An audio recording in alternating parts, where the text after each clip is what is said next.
project's objectives have been achieved. There are three things here. The end of a project is considered to be reached when project's objectives have been achieved. Okay, the project is successful. Project's objectives cannot be met.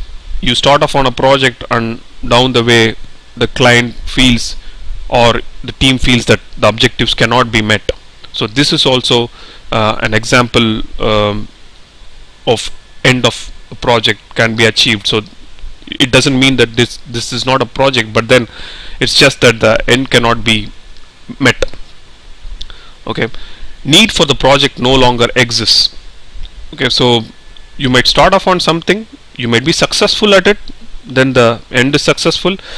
Then there might be sometimes when something becomes totally irrelevant.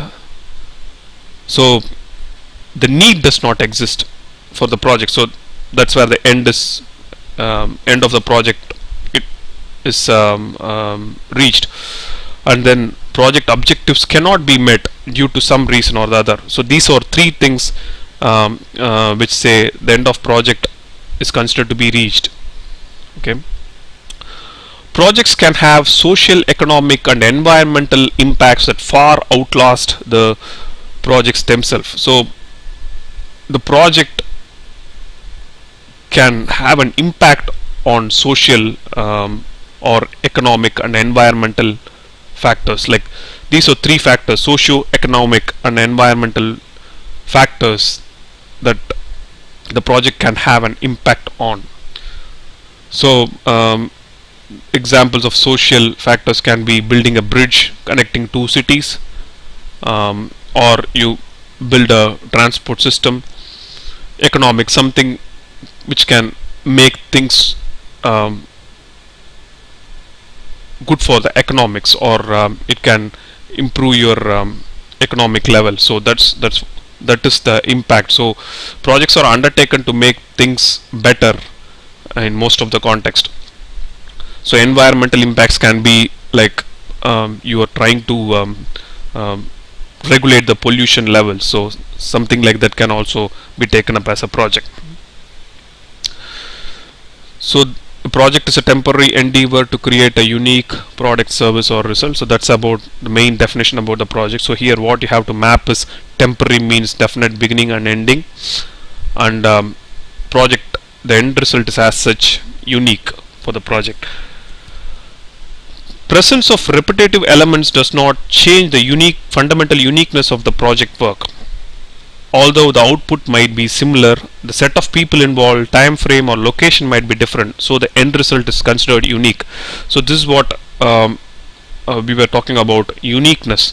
So although there might be repetitive elements, there might be the same team that's involved, there might be the time frame might be same for two projects, but then the combination, or there may be something unique about the whole thing. So that's where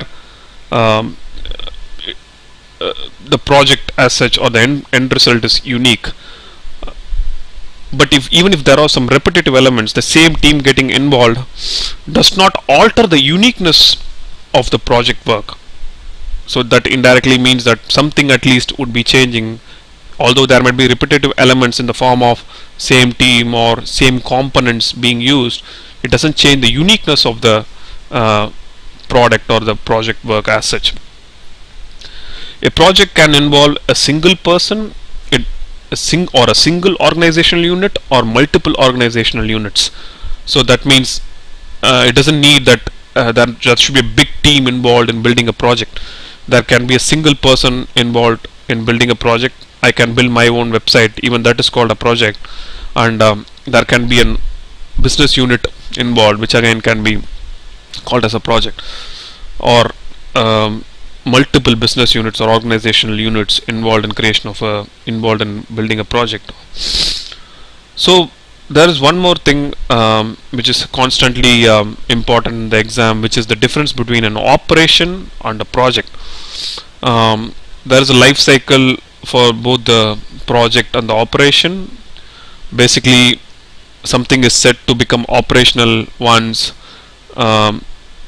the product becomes usable or goes to production. So that's where the difference between project and operation comes into picture.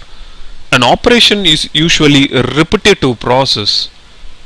Okay, or note that project has repetitive elements within it, but operation is a repetitive process.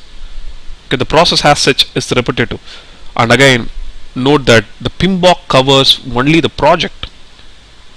It's a project management body of knowledge. It's not about the operational body of knowledge.